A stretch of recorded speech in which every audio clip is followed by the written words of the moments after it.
بسم اللہ الرحمن الرحیم۔ ہرکل روم کے بادشاہ نے ان سے کہا، میں نے تم سے پوچھا تھا کہ اس رسول کے ماننے والے بڑھ رہے ہیں یا گھٹ رہے ہیں؟ تم نے جواب میں بتلایا کہ وہ بڑھ رہے ہیں۔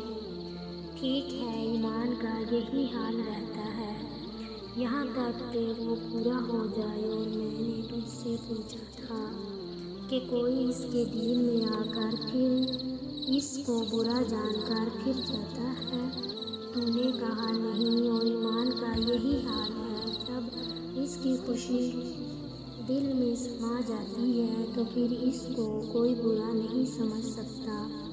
صحیح بخاری حدیث نمبر 51۔ حضرت صلی اللہ علیہ وآلہ وسلم سے سنا، آپ صلی اللہ علیہ وآلہ وسلم فرماتے تھے، حلال کھلا ہوا ہے اور حرام بھی کھلا ہوا ہے، اور ان دونوں کے درمیان بعض چیزیں شبہ کی ہیں جن کو بہت لوگ نہیں جانتے کہ حلال ہے یا حرام۔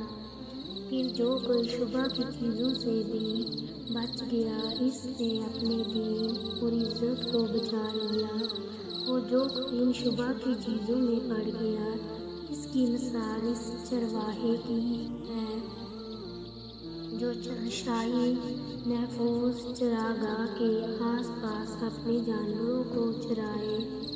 وہ قریب ہے کہ کبھی اس چراگاہ کے اندر گھس جائے اور شاہی مجرم قرار پائے۔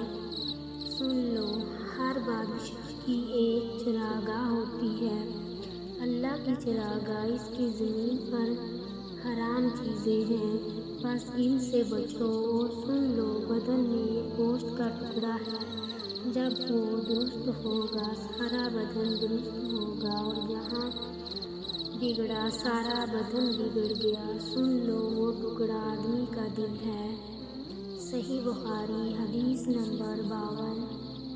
عبدالقیس کا وفد جب حضرت صلی اللہ علیہ وآلہ وسلم کے پاس آیا تو آپ نے پوچھا کہ یہ کون سی قوم کے لوگ ہیں یا یہ وفد کہاں کا ہے؟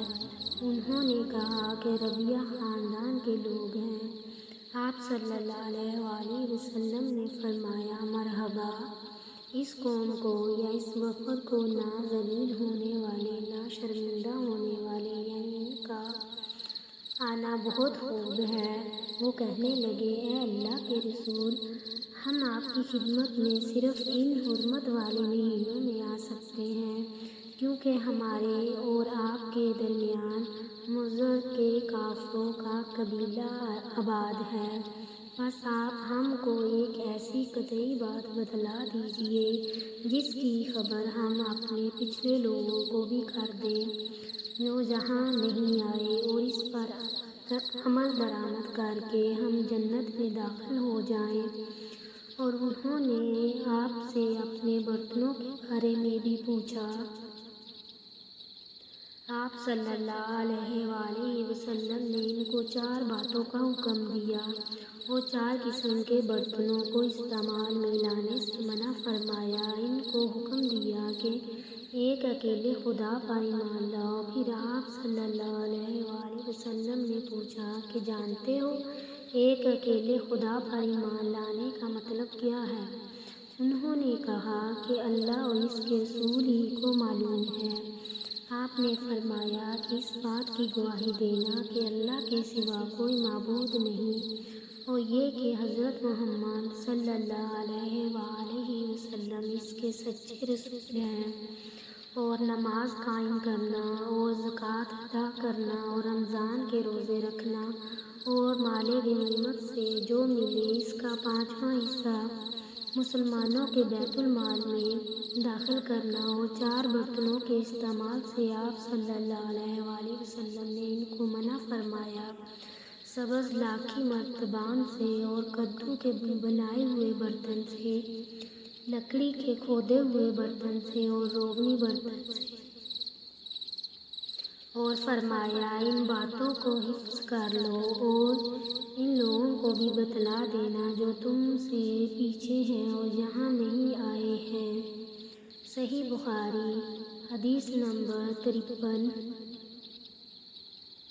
حضرت صلی اللہ علیہ وآلہ وسلم نے فرمایا، عمل نیت ہی سے صحیح ہوتے ہیں یا نیت ہی کے مطابق ان کا بدلہ ملتا ہے، اور ہر آدمی کو وہی ملے گا جو نیت کرے گا۔ بس جو کوئی اللہ اور اس کے رسول کی رضا کے لیے ہجرت کرے، اس کی ہجرت اللہ اور اس کے رسول کی طرف ہوگی، اور جو کوئی دنیا کمانے کے لیے یا کسی عورت سے شادی کرنے کے لیے ہجرت کرے گا تو اس کی ہجرت انہی کاموں کے لیے ہوگی۔ صحیح بخاری حدیث نمبر 54۔ انہوں نے حضرت صلی اللہ علیہ وآلہ وسلم سے کہ آپ نے فرمایا، جب آدمی ثواب کی نیت سے اپنے اہل و عیال پر خرچ کرے، بس وہ بھی اس کے لیے صدقہ ہے۔ صحیح بخاری حدیث نمبر 55۔